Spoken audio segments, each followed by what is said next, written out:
founder of the MJR Group. Yes.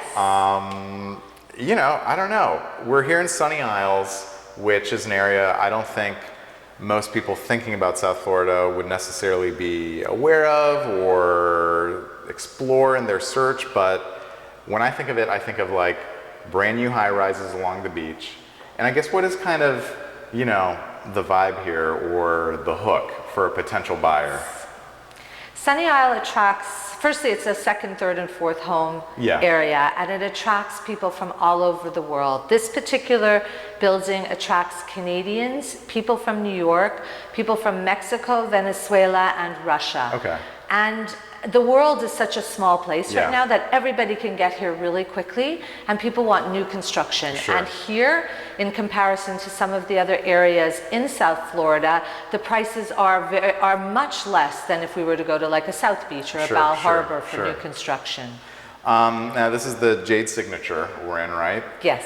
These buildings nearby are also Jade. Are they sister properties or they're independent condo associations? How does that work in between them? Similar developers, but independent of each other. Okay. So we have Jade Ocean, Jade Beach, and Jade Signature, which is the newest. Gotcha. And then there's a Jade actually in Miami. Okay, gotcha. Now you were mentioning the frontage here to the ocean is 210. Yeah, which is quite a bit. Yes, it is, and it's beautiful because it's so contiguous that if you just wanted to take a walk to South Beach or take a walk up north, you can really get in a great walk here. No, and that's for sure something I've found in some of the other areas. It's harder to get just that sort of serene, you know, you're on a jog, you're on a walk, without all the noise and the cacophony of like the traffic and such coming in on you. And it's hard to imagine, like we live here and it's like people come for vacation and yet you walk out your door here and you could be at your ocean, hanging out with the family. It's very family oriented here, having a cup of coffee in the coffee shop or having something at the restaurant. It's just, everything's at your fingertips here. Yeah, I mean, it sounds awesome. I think you were mentioning, you know, for going out and such, you got plenty of options nearby. Fort Lauderdale, not too far away. Fort Lauderdale, which has a lot of growth right now, and some great restaurants. We can go to Surfside and Bal Harbor and go to the Surf Club and the St. Regis and the Bal Harbor shops, which has great shopping and phenomenal restaurants. And even just across the bridge to Aventura, where you have some great new restaurants. Yeah. 45th floor, 44th floor, or 45th floor? We're on the 45th floor right now. We're high up. This is high up. And what is the penthouse level just right above us, or where are we? Several. So there's, it goes up to 48 before the penthouse level. But this northeast corner I love because you have terraces on both the east and west, but your sunlight isn't as strong, which means you can really enjoy your terraces. Yeah, no, and that's something definitely like, I think I mentioned to you, I was expecting the sun to sort of be blasting this place out. But it's really not that feeling. I mean, it really does feel like you can sit out there without getting a sunburn 10 minutes later. Yes, and for whatever reason, the breeze is not that extraordinary here, so that you can really use your terraces. Yeah, no, I love it. What can you tell us about MJR? I'm really passionate about giving back. I think that's really important. I feel like we're very lucky in our lives, and I try to do that through everything we do with our clients and with my friends, and whether that's a charitable donation to a charity of your choice, not my choice, or getting together at home over food and wine and just really getting to know people and being authentic and doing events. My special event is my doggy events that I do every year because I love my precious Remy, who's a Havapoo. And it's just, I think just collaborating here with other professionals to find things for our clients that might not be readily available sets us apart. And I don't know, I'm a big advocate of relationships, and I work a lot with people that are decoupling, which is really important. I know, you're laughing. Great way to frame that. Wow, decoupling. I don't think I've heard that nice, before. Eh? It's better than saying contested War of the Roses divorce, which is what I went through. Oh my God. So yes. Decoupling. I'm gonna use that. I'm gonna use that. And we're passionate about making sure that we fulfill everybody's life Sure. needs. That's most important. And how many, I guess, how many members on your team now? We have 4 agents that Okay. are licensed that work across the state. Sure.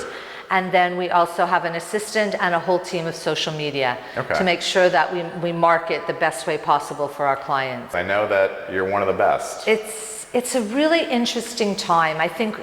I guess honestly, we learn from every experience. I feel for me, this has been such a growth year because so many things have happened that I have not experienced in 22 years. But Sure. it's not the frenzy that it was, which I think is much healthier for people as you're agree. spending the most money in your entire life. And so it's a much more, Yeah. not calm, but it's a much more civilized process right now. We are still a second and third home market. Sure.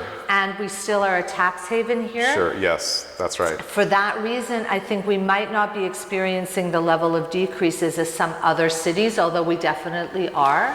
You know what, let me ask you about that, because the last few years, it's been, I mean, Florida really has been like the it state to go to. Yes. It's been insane. You know, I made the decision to pull the trigger myself on my condo, and it just seems like at that time, you know, inventory really was Yes. low.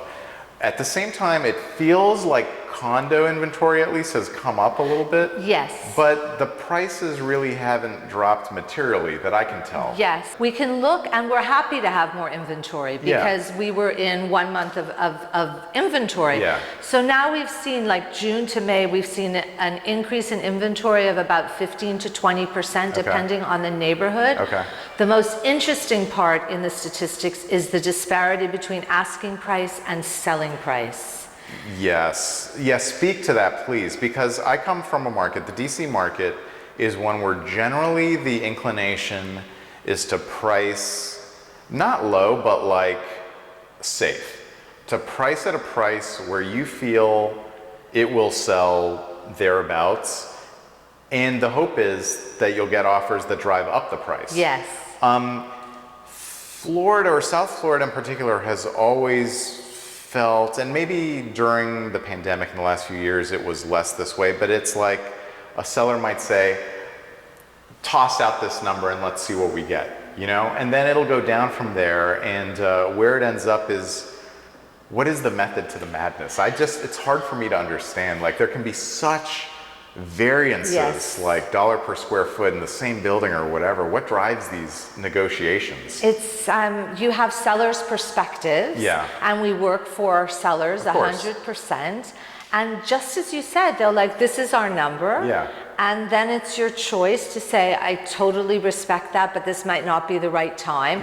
Or to say, yes, we'll work together and we'll figure it out. But I think for a property to be stale and to have multiple decreases, I think even makes it more obvious that someone's going to write a lower offer. I love your way of doing it. Price it fair and then have multiple offers and get more for your sellers. Sure, yeah.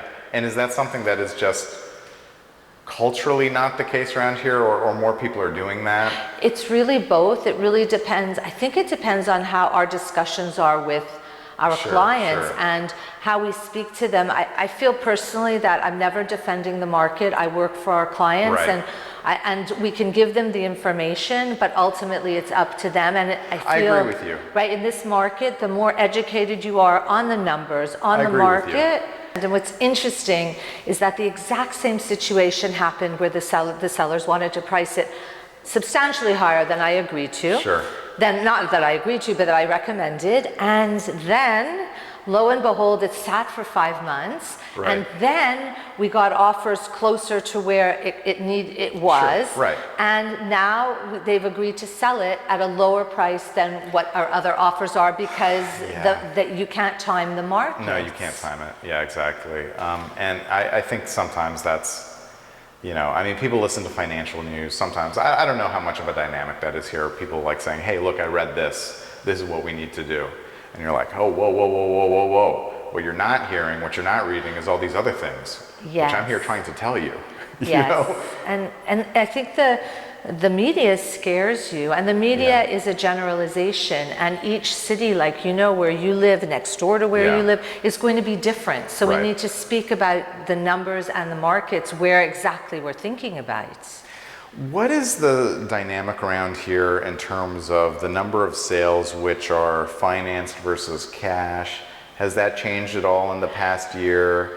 And in certain price bands, is it more prevalent than others, cash versus financed?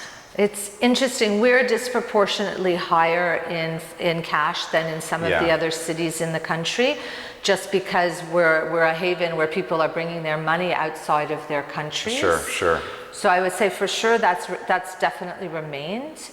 And with financing, what is interesting, and maybe it's the same in your market, not only is the property have to approve, but also the person has to be approved. Where people come and they're like, oh my God, I've so much money, how come I can't get a loan? It's not you, but it's the property. Right.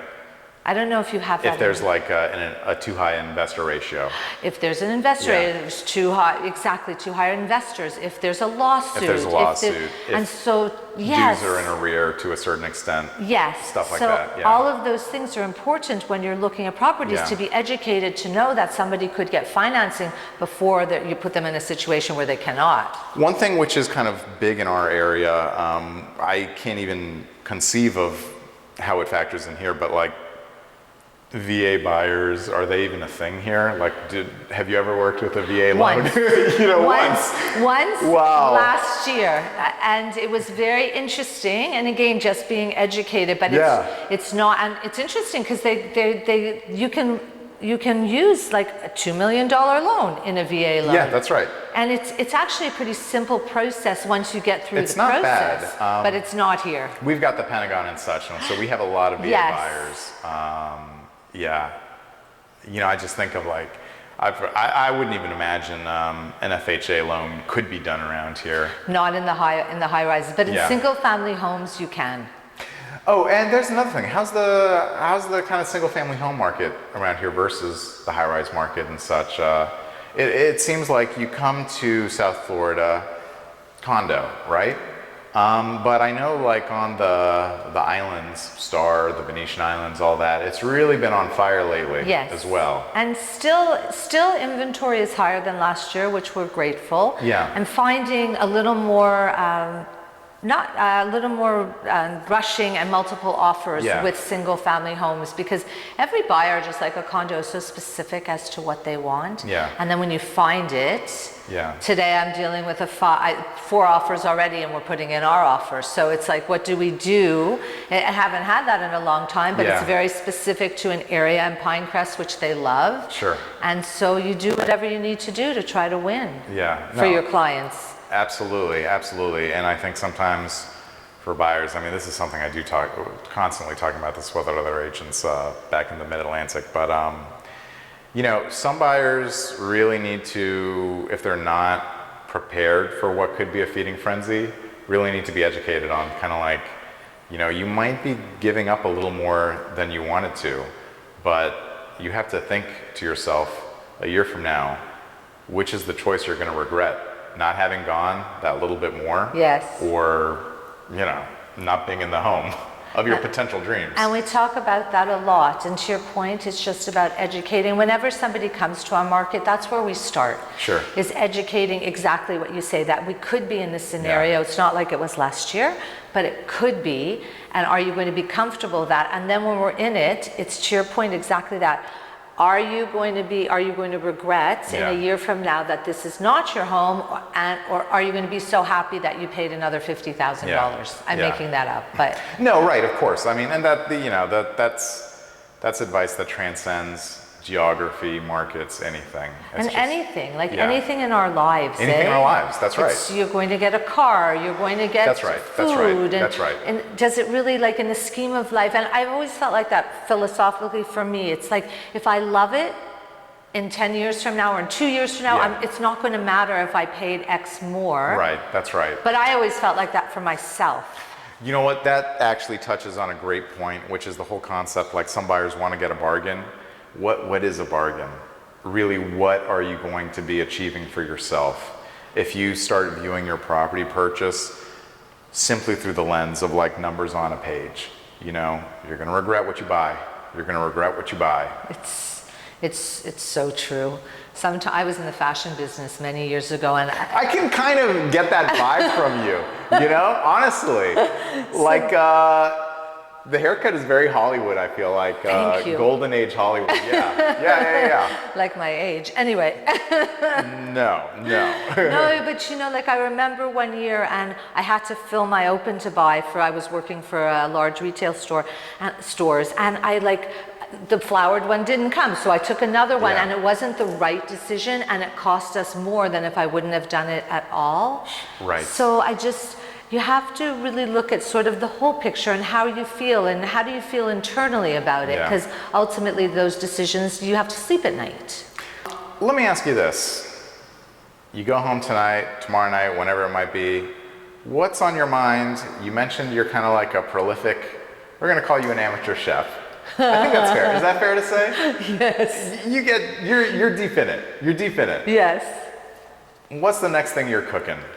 I am making 4th of July, and I live in a condo, so I'm doing fake barbecue, and I'm obsessed with how do I get the chicken wings out and keep them in the oven so that they'll be hot enough, and make my chicken burgers, which I use chutney, and it makes them so good. Oh my God. I know, it's delicious and easy, and then just all of those things, and how many dogs am I going to have over, and what am I feeding them, because I cook for the dogs. And the flowers, which is very important. That's amazing. That's amazing. So you're trying to create a full 4th of July spread without, you know, a grill, obviously. Exactly. Yeah, no, I love that. What about you? Because I know you say you like to cook too. I like to cook random things, you know. I think probably the next thing I'll do, we'd actually been talking about Korean barbecue, Queen in South Beach, which I have not been to yet, but definitely go very frequently in the DC area. Iron Age is what I'm on right now in Annandale, everybody. But I like sort of recreating a Colby short rib kind of thing. Oh, that Create sounds the marinade, delicious.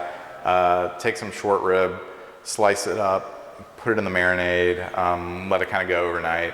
And it's easy, just like on a flat top. You could even do it on an induction. You do not need fire for this, you know what I mean? And it's great. I use the chicken shears to cut it up. We get some steamed rice.